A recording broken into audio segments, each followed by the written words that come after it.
കോഴിക്കോട് സ്വദേശിയാണ്. നമ്മുടെ ചെറിയ കംപ്ലൈന്റ് ഉണ്ട്. ഫുൾ ആവശ്യത്തിലല്ലേ? ശരിയല്ലേ? കാരണം ഇപ്പൊ എന്താ കഴിഞ്ഞത് ഇവിടെ? എന്തൊക്കെയോ ഒന്ന് കഴിഞ്ഞു, എന്തൊക്കെയോ സംഭവിച്ചിട്ടുണ്ട് അല്ലെ? എല്ലാവരും ഫുൾ എനർജിയിലാണ്. എന്തുകൊണ്ടാണ് ഈ ആവേശം വരുന്നത്? ഞാൻ അതാ പറയാൻ പോകുന്നത്. എന്തുകൊണ്ടാണ് ഈ ആവേശം നമ്മൾക്ക് കിട്ടുന്നത്? ഈ കമ്പനിയിൽ മാത്രം എന്തുകൊണ്ട് മൈലേജ് സെയിൽ മാത്രം എന്തുകൊണ്ട് ഈ ആവേശം സംഭവിക്കുന്നു? മൈലേജ് സെയിൽ മാത്രം എന്തുകൊണ്ട് ഇത്ര അച്ചീവ്മെന്റ് ഉണ്ടാക്കാൻ പറ്റുന്നു? മൈലേജ് സെയിൽ കമ്പനി മാത്രം എന്തുകൊണ്ട് ഇത്രയും വലിയൊരു മീറ്റ് നടത്തുന്നു? മൈലേജ് സെയിൽ കമ്പനീന്റെ ഒരു പ്രോഗ്രാം നടക്കുമ്പോൾ പുറത്ത് എന്തുകൊണ്ട് ഇത്രയും വലിയ കാറിന്റെ ലക്ഷറി കാറുകൾ എന്തുകൊണ്ട് നിർത്തിയിരുന്നു?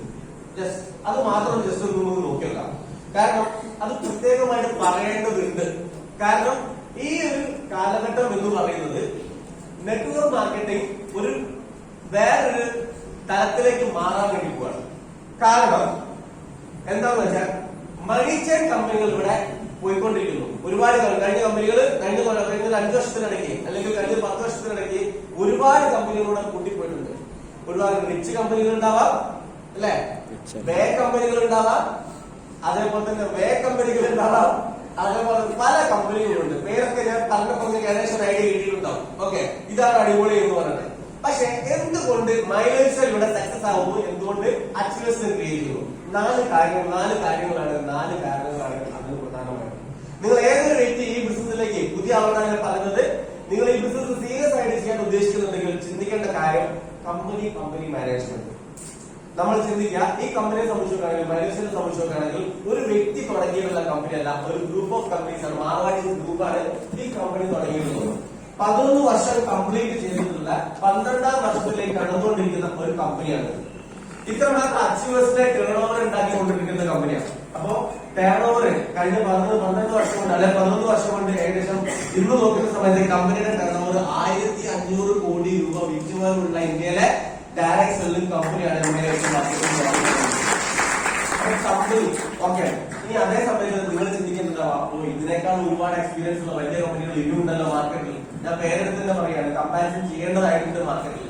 കാരണം നമ്മൾ അവരെ പറ്റി കുറ്റം പറയുന്നില്ല, ഞാൻ നല്ലതിനെ പറയുന്നുള്ളൂ. പക്ഷെ താരതമ്യം ചെയ്യപ്പെടുന്ന സമയത്ത് നിങ്ങൾ ചിന്തിക്കുക, മോഡിക്കർ എന്ന് പറഞ്ഞ കമ്പനി ഇവിടെ മാർക്കറ്റിലുണ്ട്, ആംബെ എന്ന് പറഞ്ഞ കമ്പനി മാർക്കറ്റിലുണ്ട്, ആർസിഎം എന്ന് പറഞ്ഞ കമ്പനി മാർക്കറ്റിലുണ്ട്, വെസ്റ്റീജ് എന്ന് പറയുന്ന കമ്പനി മാർക്കറ്റിലുണ്ട്. അവരെല്ലാം തന്നെ 20 വർഷത്തിൽ കൂടുതൽ എക്സ്പീരിയൻസ് ഉള്ള കമ്പനിയാണ് ഇന്ത്യയിൽ. പക്ഷെ നമ്മൾ 11 വർഷം കഴിഞ്ഞ് 12ാം വർഷത്തിലേക്ക് അടുക്കുകയാണെങ്കിൽ എന്താണ് വ്യത്യാസം എന്ന് വെച്ചാൽ ആ ബാക്കിയുള്ള കാര്യങ്ങൾ 4 കാര്യങ്ങൾ ഞാൻ പറഞ്ഞു. ആ കമ്പനിയും നല്ല കമ്പനികളാണ്, നമ്മുടെ കമ്പനി നല്ല കമ്പനിയാണ്. ഓക്കെ, ഒന്ന്. രണ്ടാമത്തെ കാര്യം പ്രൊഡക്റ്റ് ആണ്. ഏത് കമ്പനി ആയാലും ശരി, ആ കമ്പനിയുടെ ഉൽപ്പന്നങ്ങൾക്കാണ് പ്രാധാന്യം. ഓക്കെ, എന്താണ് ഡയറക്ട് സെല്ലിംഗ്? ഡയറക്ട് സെല്ലിംഗ് എന്നാണ് പറഞ്ഞത്. Okay, direct selling. അപ്പൊ ഞാൻ ആരാ? നിങ്ങളാണ്. നമ്മൾ ഡിസ്ട്രിബ്യൂട്ടർഷിപ്പ് നമുക്ക് കിട്ടുന്നത്, ഡിസ്ട്രിബ്യൂട്ടർഷിപ്പ് നമുക്ക് കിട്ടിക്കഴിഞ്ഞാൽ നമ്മൾ ആരായി മാറുന്നു? ഡയറക്ട് സെല്ലറായി മാറുന്നു. ഓക്കെ, ഞാനും നിങ്ങളും ഡയറക്ട് സെല്ലറാണ്. എവിടെ നിന്ന്? കമ്പനിയിൽ നിന്ന് ഉൽപ്പന്നങ്ങൾ വാങ്ങിച്ചിട്ട് ഹോൾസെയിൽ പ്രൈസിൽ അല്ലെങ്കിൽ DP പ്രൈസിൽ നമ്മൾ വാങ്ങിച്ചിട്ട് നമ്മൾക്കത് MRPക്ക് വിൽക്കാൻ പറ്റണം. ഓക്കെ, അങ്ങനെ വിൽക്കാൻ പറ്റാത്ത കമ്പനികൾ ആ മാർക്കറ്റിലുണ്ടോ അവരൊക്കെ പൊട്ടിപ്പോയിട്ടുണ്ട്. അവരെ പറയുന്നതാണ് മണി ചെയിൻ കമ്പനികൾ.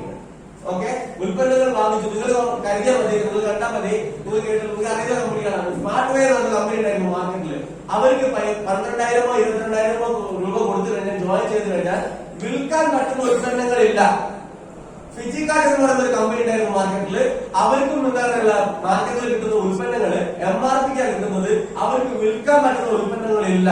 പക്ഷെ മൈലേജ് എന്ന കമ്പനിക്ക് ഉൽപ്പന്നങ്ങൾ DP പ്രൈസിലാണ് കിട്ടുന്നത്, നമുക്ക് MRPക്ക് വിൽക്കാൻ വേണ്ടി പറ്റും. ഇതേ സംഭവം തന്നെ ആർക്കുള്ളത്? ആമ്പയ്ക്കുള്ളത്, ആർസിഎമ്മിനുള്ളത്, വെസ്റ്റീജിനുള്ളത്, മോഡിക്കാരനുള്ളത്, നമ്മൾക്കുള്ളതിനാൽ വിൽക്കാൻ പറ്റുന്ന ഉൽപ്പന്നങ്ങളാണ്. ഇതുകൊണ്ടാണ് നല്ല കമ്പനികളാണ് ആര്? ആ കമ്പനികളും നമ്മുടെ കമ്പനികളും. പക്ഷെ വ്യത്യാസം ഇനിയും പറയാം. അതേസമയത്ത് രണ്ടാമത്തെ കാര്യം പ്രൊഡക്റ്റ് ആണ്. അപ്പൊ പ്രൊഡക്റ്റിനെ സംബന്ധിച്ചിടത്തോളം നമ്മളെ സംബന്ധിച്ച് നോക്കുകയാണെങ്കിൽ പ്രൊഡക്റ്റ് ഏതൊരു സാധാരണക്കാരന്റെ വീട്ടിലേക്കും കൊണ്ടുചെല്ലാൻ പറ്റുന്ന ആയുഷ് പ്രീമിയം മാർക്കറ്റിലെ ആയുർവേദിക് ആയിട്ടുള്ള ചീപ്പ് റേറ്റിൽ കിട്ടുന്ന 100 രൂപ മുതൽ അല്ലെങ്കിൽ 22 രൂപ മുതൽ 2,950 രൂപ വരെ DP പ്രൈസിൽ കിട്ടുന്ന ഉൽപ്പന്നങ്ങളാണ് നമ്മുടെ കയ്യിലുള്ളത്. വിദേശ കമ്പനികളാണെങ്കിൽ അത് അവരുടെ മാർക്കറ്റിൽ അല്ലെങ്കിൽ അവിടുത്തെ രാജ്യത്തെ പൈസയിലാണെങ്കിൽ ഡോളർ പ്രൈസിലാണ് മാർക്കറ്റിലേക്ക് എത്തുന്നത്, വില കൂടുതലായിരിക്കും. പക്ഷെ നമ്മുടെ ഉൽപ്പന്നങ്ങൾക്കെല്ലാം തന്നെ ചെറിയ പ്രൈസിൽ നമ്മൾക്ക് കിട്ടും ഉൽപ്പന്നങ്ങൾ, ഹൈ ക്വാളിറ്റി ആയിട്ടുള്ള ഉൽപ്പന്നങ്ങൾ. അപ്പൊ പ്രോഡക്റ്റ് എന്താണ് നമ്മുടെ കാര്യത്തിൽ പക്കയാണ്. അപ്പോ കമ്പനി അടിമയാണ്, പ്രോഡക്റ്റ് സൂപ്പറാണ്. ഇനി മൂന്നാമത്തെ കാര്യം ഇൻകം പ്ലാൻ ആണ്. സാറേ ഇൻകം പ്ലാൻ പല കമ്പനികളും പറയുന്നു അങ്ങനെ ചെയ്ത് കഴിഞ്ഞാൽ ഇങ്ങനെ വന്നു കഴിഞ്ഞാൽ അത്ര കിട്ടും ഇത്ര കിട്ടുന്നു. സാറേ നമുക്ക് സിമ്പിൾ ആയിട്ട് ചിന്തിക്കേണ്ടതുള്ളൂ. ഈ ബിസിനസ് ഞാൻ എക്സ്പീരിയൻസ് ആണ്, സെയിൽസിൽ ഞാൻ എക്സ്പീരിയൻസ് ആണ്, അല്ലെങ്കിൽ നിഷാൻ സാർ എക്സ്പീരിയൻസ് ആണ്, അല്ലെങ്കിൽ ബൈജു സാർ എക്സ്പീരിയൻസ് ആണ്, അല്ലെങ്കിൽ നിങ്ങൾ എല്ലാവരും എക്സ്പീരിയൻസ് ആണ്. പക്ഷെ നമ്മൾ എക്സ്പീരിയൻസ് ആയിട്ട് കാര്യമില്ല ഈ ബിസിനസ് നെറ്റ്വർക്ക് മാർക്കറ്റിംഗ്.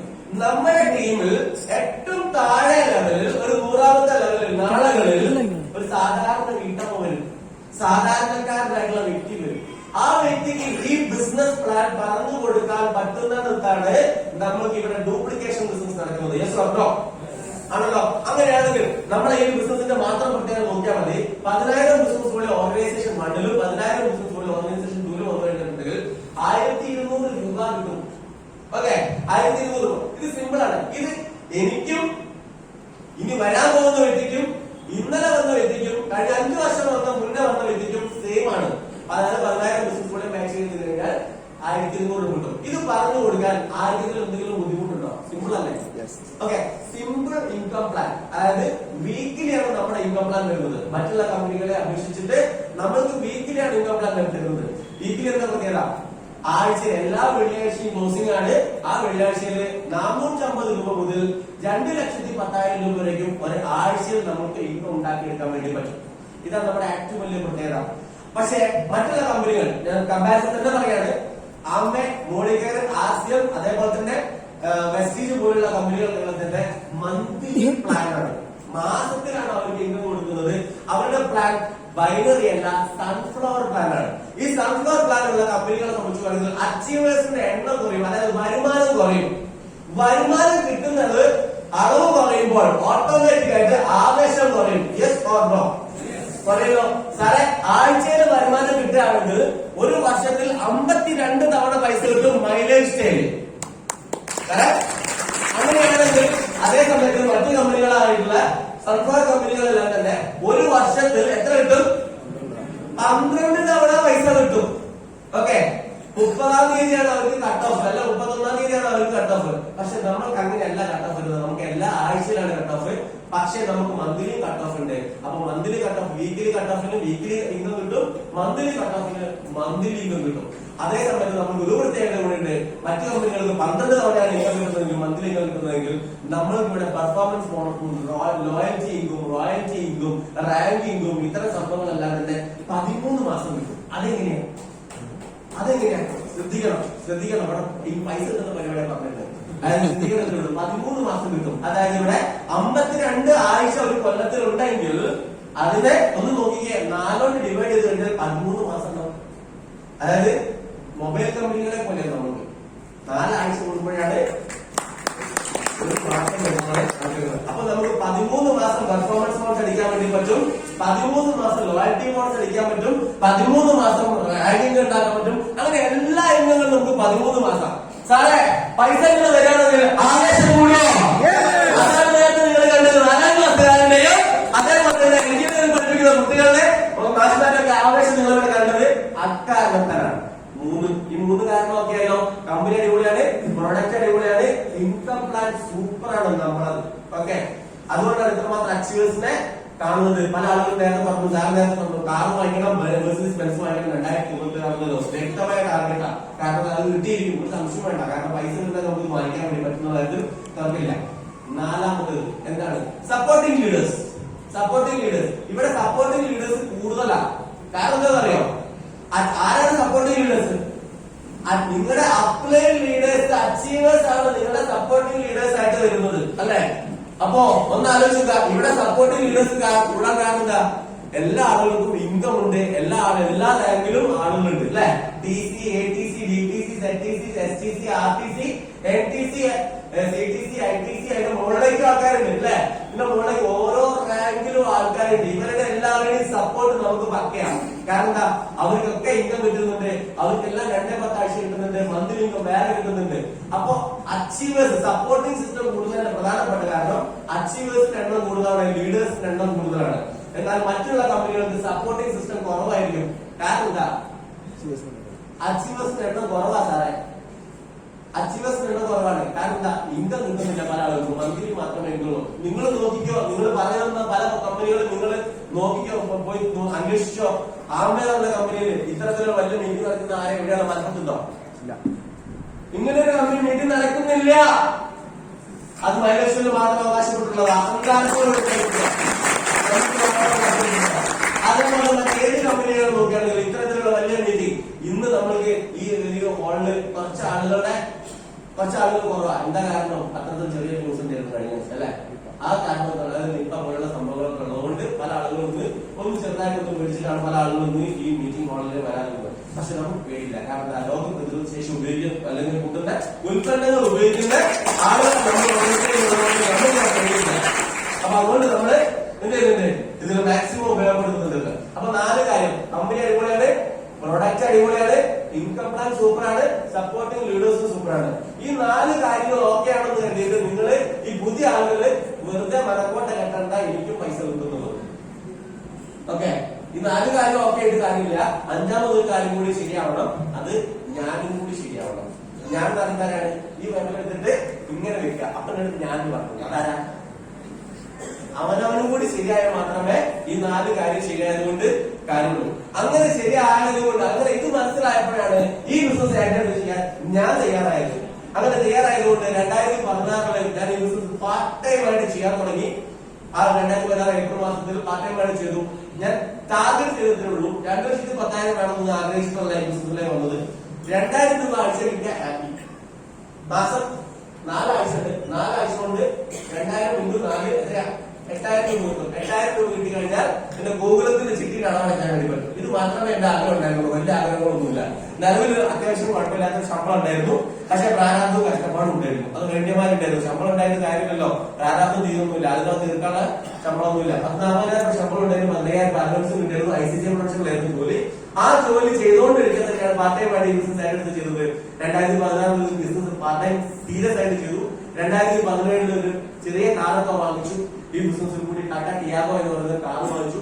ബിസിനസ് ഒന്നുകൂടി ഫാസ്റ്റ് ആക്കി ചെയ്തു. 2018 ജോലി റിസൈൻ ചെയ്തു. ഫുൾ ടൈം കരിയർ ആയിട്ട് ഈ ബിസിനസ്സിനെ അതിനുശേഷം വളരെ ശക്തമായിട്ട് പിന്നീട് ബിസിനസ് വളരെ ഫാസ്റ്റ് ആയിട്ട് ചെയ്തു. കാരണം ഞാൻ ചിന്തിച്ചേ ഉള്ളൂ, നിലവിൽ ഏത് ജോലി ചെയ്യുകയാണെങ്കിൽ ആ ജോലിയിൽ ഞാൻ 8 മണിക്കൂർ പണിയെടുക്കണം. രാവിലെ 9 മണിക്കോ അല്ലെങ്കിൽ 10 മണിക്കോ ഓഫീസിൽ എത്തി കഴിഞ്ഞാൽ 9 മണിക്കൂർ ഓഫീസിൽ എത്തണം. 9:30 ICCയുടെ ടൈം. 9:30 മണിയാകുമ്പോൾ ഓഫീസിൽ എത്തണം. ഓഫീസിൽ എത്തി കഴിഞ്ഞാൽ വൈകുന്നേരം 6 മണി 6:30 കഴിയാതെ അവർ നടക്കാൻ പറ്റില്ല. 8 മണിക്കൂർ 9 മണിക്കൂർ സമയം ഞാൻ അവർക്ക് വേണ്ടി കൊടുക്കുകയാണ് എന്റെ സമയം. ആ സമയം ഞാൻ അവരോട് കാറ്റ പറഞ്ഞ് ഇറങ്ങിയതിനു ശേഷം ഞാൻ ആ സമയം മുഴുവൻ മൈലേജ് സെയിലും പിന്നെ ഊണിലും ഉണക്കത്തിലും എന്റെ നടത്തത്തിലും ഒക്കെ എന്റെ ബ്ലഡിലും ഫുള്ള് മൈലേജ് സെയിൽ അവിടെ കയറ്റിയിട്ട് ഈ ബിസിനസ് പഠിക്കാൻ തയ്യാറായതുകൊണ്ട് ഇനി ഈ ബിസിനസ് വലിയ നേട്ടങ്ങൾ ഉണ്ടാക്കിയെടുക്കാൻ വേണ്ടി പറ്റി. നേരത്തെ ഒരു മേഡം സംസാരിച്ച് 32 പ്രൊഡക്റ്റും എന്താ പറയാ ഇൻഗ്രീഡിയൻസിന്റെ പേര് ഇവിടെ പറഞ്ഞു അല്ലെ. ഒന്ന് ആലോചിച്ച് നോക്കുക. ATC റാങ്കിൽ എത്തിയപ്പോഴത്തേക്കും മേഡം അത് പഠിക്കാനുള്ള ആ ഒരു ആർജവം കാണിക്കുന്നുണ്ടെങ്കിൽ ഒരു സംശയം വേണ്ട. എന്തുകൊണ്ട് സാധാരണ നിങ്ങൾക്ക് ഓരോരുത്തരും പോസിബിൾ ആയിക്കൂടാ? ഒരു സാധാരണ വീട്ടമ്മയ്ക്ക് അത് ചെയ്യാൻ പറ്റുന്നുണ്ടെങ്കിൽ എന്തുകൊണ്ട് നമുക്ക് എല്ലാവർക്കും അത് പോസിബിൾ ആയിക്കൂടാ? ഒന്ന് ആലോചിച്ച് നോക്കുക. ഇന്ന് ഒരുപാട് തൊഴിലവസരങ്ങള് നഷ്ടപ്പെടുന്ന ഒരു കാലഘട്ടത്തിലാണ് നമ്മളുള്ളത്. അപ്പൊ ഒരുപാട് ആളുകൾക്ക് ഇന്ന് ഒരു 25 വയസ്സായിട്ടുള്ള എത്രയോ ആളുകൾ നമ്മുടെ നാട്ടിൽ നിന്ന് ഏകാകാരം നടന്നുകൊണ്ടിരിക്കുക. ഒരു പണിയില്ലാതെ നടന്നുകൊണ്ടിരിക്കുക. അവർക്ക് വേണ്ടി മാത്രമായിട്ട് മാർക്കറ്റിൽ ഒരു സിനിമ പോലും ഇറങ്ങി. നിങ്ങൾ ആരെങ്കിലും കണ്ടോ ആ സിനിമ? വാഴയാവരുത്, വാഴയെ ഉണ്ടാക്കരുത്. നിങ്ങളെ വീട്ടിലുള്ള മക്കളെ ആക്കി മാറ്റരുത്. അപ്പൊ നിങ്ങളുടെ കയ്യിലുള്ള ഈ ഒരു ഓപ്പർച്യൂണിറ്റി മക്കൾക്ക് കൊടുത്തോളൂ. 20-25 വയസ്സുള്ള ഒരുപാട് ആളുകൾ ഇവിടെ ഉണ്ട്. സീരിയസ് ആയിട്ട് അവരെ ഈ ബിസിനസ് പഠിപ്പിച്ച് സെറ്റ് ആക്കുകയാണെങ്കിൽ ഒരു സംശയം വേണ്ട മക്കളെ. നാളുകളിൽ ഏറ്റവും വലിയൊരു ഓപ്പർച്യൂണിറ്റി ആയിട്ട് നിങ്ങളുടെ കുടുംബത്തിലും നമ്മുടെ നാട്ടിലൊക്കെ വലിയൊരു ഓപ്പർച്യൂണിറ്റി ആയിട്ട് മാറുന്നതിൽ തർക്കമില്ല. ഇന്ന് ഈ ബിസിനസ് സീരിയസ് ആയിട്ട് ചെയ്തുകൊണ്ടിരുന്ന മാറ്റം എന്താണെന്ന് വെച്ചാൽ 2018 ജോലി ഫുൾ ടൈം ആക്കി. ബിസിനസ് ഫുൾ ടൈം ആക്കി. 2020 ഞാൻ ഈ കമ്പനിയിൽ വേണ്ട എന്ന് പറഞ്ഞിട്ടുണ്ടായിരുന്നെങ്കിലേ 2,10,000 വേണ്ട 2,000 മതി എന്ന് പറഞ്ഞു. പക്ഷെ ഈ ബിസിനസ് സിസ്റ്റം പ്രകാരം പ്രവർത്തിച്ചു കഴിഞ്ഞാൽ നമുക്ക് എന്ത് കിട്ടും? ആ 2,10,000 നമ്മളെ കയ്യിലേക്ക് വരും. 2020 എന്റെ കയ്യിലേക്ക് വരാൻ തുടങ്ങി 2,10,000. അതേ സമയത്ത് ഒരു സ്കോഡ റാപ്പിഡ് എന്ന് പറഞ്ഞ കാറ് വാങ്ങിച്ചു. 14 ലക്ഷം രൂപയുടെ മുതൽ അങ്ങനെ 2 കാർ ഉപയോഗിച്ചിട്ട് ബിസിനസ് ചെയ്യാൻ തുടങ്ങി. പിന്നീട് വളരെ ഫാസ്റ്റ് ആയിട്ട് വീണ്ടും ബിസിനസ് ചെയ്തു. ഇന്ന് ഈ സഞ്ചരിക്കുന്നത് 2023 ജനുവരി മാസത്തിൽ പർച്ചേസ് ചെയ്തിട്ടുള്ള ഈ കമ്പനിയുടെ കൂടെ അച്ചീവ്മെന്റ്സ് ഉണ്ടാക്കിയിട്ടുള്ള മെർസിഡീസ് ബെൻസിന്റെ 63 ലക്ഷം രൂപയുടെ മുതലാണ് ഈ ചോക്കും വേസ്റ്റും ഇട്ടിട്ട് ചെയ്തിട്ടുള്ളതാണ്, ഉണ്ടാക്കിയിട്ടുള്ളതാണ്. അപ്പൊ ഒന്ന് ആലോചിക്കുക, ഇത് വിൽക്കുന്ന രീതി വ്യത്യാസമുണ്ട്. സാധാരണ കച്ചവടക്കാരെ ചെയ്യുന്ന രീതിയിലുള്ള കച്ചവടം അല്ലത്, ഇത് ഒരു പ്രത്യേക രീതിയിലുള്ള കച്ചവടമാണ്, സെയിൽസ് ആണ്, ഡയറക്ട് സെല്ലിംഗ് എന്ന് പറയുന്നത്. ഇതൊന്ന് പഠിച്ച് ചെയ്യാൻ നിങ്ങൾ തയ്യാറാവുകയാണെങ്കിൽ നിങ്ങളുടെ ജീവിതത്തിൽ വലിയ മാറ്റങ്ങൾ ഉണ്ടാക്കിയെടുക്കാൻ സാധിക്കുന്ന കാര്യത്തിൽ തർക്കമില്ല. അതിന് മലപ്പുറത്തെ ഈ ഒരു വേദിയിൽ നിന്ന് നമുക്ക് ഒരു സംശയം വേണ്ട, നാളുകളിൽ ഇത് ഈ ഹാളിൽ നിന്ന് മാറിയിട്ട് വലിയ ഹാളിലേക്ക് പോകാനുള്ളതാണ്. അപ്പോ ഇതിന് കാര്യങ്ങളെല്ലാം പഠിപ്പിക്കുന്നതിന് വേണ്ടിയിട്ട് നെക്സ്റ്റ് അല്ലെ അടുത്ത മാസം 9-ാം തീയതി മലപ്പുറത്തിന് വേണ്ടിയിട്ട് മാത്രമായിട്ട് നമ്മുടെ കമ്പനിയുടെ ഡോക്ടറായിട്ടുള്ള ഡോക്ടർ അഞ്ജിത മേഡം ഒരു സ്പെഷ്യൽ പ്രൊഡക്ട് ട്രെയിനിങ് മറ്റൊരു ഹോളിലായിരിക്കും, കൂടുതൽ ആളുകളെ കൊള്ളിക്കുന്ന ഒരു ഹോളിലായിരിക്കും ആ പ്രോഗ്രാം ഉണ്ടാവുക. അപ്പൊ എന്ത് ചെയ്യുന്നുള്ള നിങ്ങളുടെ ടീമിനെ മാക്സിമം അവിടെ പങ്കെടുപ്പിച്ച് നോളജ് ഗെയിൻ ചെയ്ത് കൊടുക്കുക. എത്രത്തോളം നന്നായി പഠിക്കാൻ പറ്റുന്നുവോ, എത്രത്തോളം നന്നായി ഫീൽഡിൽ അപ്ലൈ ചെയ്യുന്നുവോ, അത്രത്തോളം വലിയ ടീമിനെ നിങ്ങൾക്ക് ഉണ്ടാക്കിയെടുക്കാൻ പറ്റും. അത് നിങ്ങൾക്ക് ഓരോരുത്തർക്കും സാധിക്കട്ടെ എന്ന് മാത്രം ഞാൻ ആഗ്രഹിക്കുകയാണ്, പ്രാർത്ഥിക്കുകയാണ്. അതിന് ഏതായാലും ഇന്ന് ഈ ഒരു ഓപ്പർച്യൂണിറ്റി, ഇതേ ഒരു അവസരം തന്നിട്ടുള്ള ഈ ഒരു പ്രോഗ്രാം കമ്മിറ്റിയോടും അതേപോലെ തന്നെ ഇന്നിവിടെ GTS പ്രസന്റേഷൻ വളരെ മനോഹരമായി ചെയ്തിട്ടുള്ള MC കൈകാര്യം ചെയ്തിട്ടുള്ള പ്രോഗ്രാം കൈകാര്യം ചെയ്തിട്ടുള്ള ഉണ്ണികൃഷ്ണൻ സാറിനും നന്ദി പറഞ്ഞുകൊണ്ട് ഇന്നത്തെ ഈ ഒരു പ്രോഗ്രാം ഗ്രാൻഡ് സക്സസ് ആക്കിയിട്ടുള്ള എല്ലാ ഡിസ്ട്രിബ്യൂട്ടേഴ്സിനും നിങ്ങൾക്ക് ഓരോരുത്തരും നന്ദി പറഞ്ഞുകൊണ്ട് ഞാൻ ഇവിടെ പ്രോഗ്രാം വൈകിട്ട് അറിയിക്കുന്നു. Visual success.